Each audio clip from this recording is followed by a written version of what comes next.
আল্লাহ তো সবকিছু নিয়তি লিখে রেখেছেন যে অমুক লোক ভালো হবে না খারাপ হবে, সে কাউকে খুন করবে কি করবে না, বা কাউকে ধর্ষণ করবে কিনা, অথবা চুরি করবে কিনা, অথবা ভালো কাজ করবে কিনা, সে বেহেশতে যাবে নাকি দোজখে, সবকিছু আগেই লেখা থাকলে আমরা কি করব? এখানে কার দোষ? যদি কাউকে খুন করি, আল্লাহ আমার কদরে লিখেছেন, আমি খুন করবো আর করে ফেললাম, এই দোষটা কার? দোষ তো আল্লাহর। তাহলে আমাকে দোজখে পাঠানো হবে কেন? আর এটা খুবই লজিক্যাল প্রশ্ন।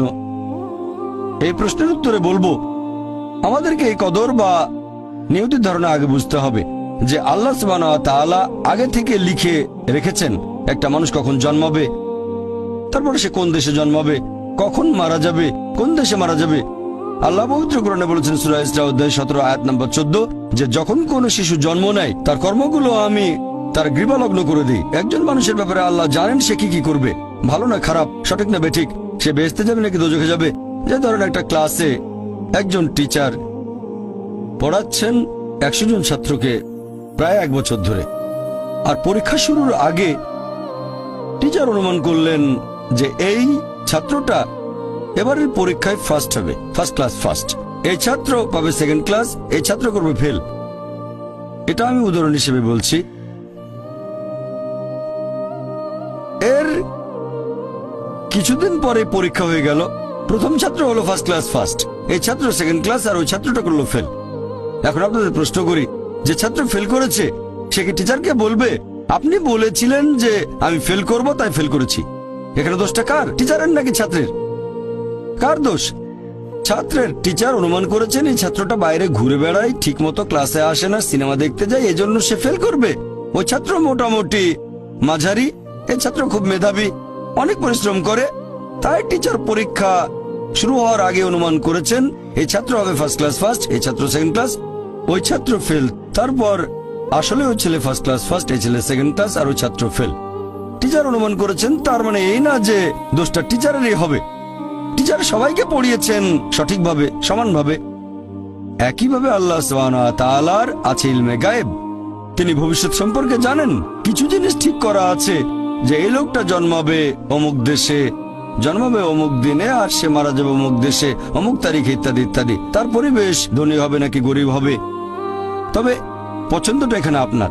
যেমন ধরেন 12 স্ট্যান্ডার্ড পাশ করার পরে অপশন আপনার হয়তো ইঞ্জিনিয়ার হবেন, অথবা ডাক্তার হবেন, বা একজন আইনজীবী। এখানে পছন্দ আপনার, ঠিক করলেন আপনি হবেন ইঞ্জিনিয়ার। এখন আল্লাহ এটা আগে থেকেই জানেন যে 12 স্ট্যান্ডার্ড পাশ করার পরে আপনি ইঞ্জিনিয়ার হওয়ার চেষ্টা করবেন, তাই আল্লাহ আগে লিখে রেখেছেন। ব্যাপারটা এমন না যে আল্লাহ লিখে রেখেছেন বলে আপনি বেছে নিচ্ছেন। যেহেতু আপনি এটাই বেছে নেবেন, তাই আল্লাহ আগে লিখে রেখেছেন। এখানে পছন্দ আপনার, তবে আল্লাহ আপনার পছন্দ জানেন। যেমন ধরেন একটা রাস্তার মোড়ে আসলেন, সামনে 5টা রাস্তা, রোড নাম্বার 1, 2, 3, 4, 5। এখানে পছন্দ আপনার, বেছে নিতে পারেন রোড নাম্বার 1, 2, 3, 4, 5। আপনি গেলেন রোড 2-এ, এটা আগে থেকেই লেখা আছে আপনার নিয়তিতে যে আপনি যাবেন 2 নম্বর রোডে। ব্যাপারটা এমন না যে আল্লাহ লিখেছেন বলে আপনি করছেন, যেহেতু আপনি এটাই বেছে নেবেন তাই আল্লাহ আগে লিখে রেখেছেন। তাহলে পছন্দ আপনার।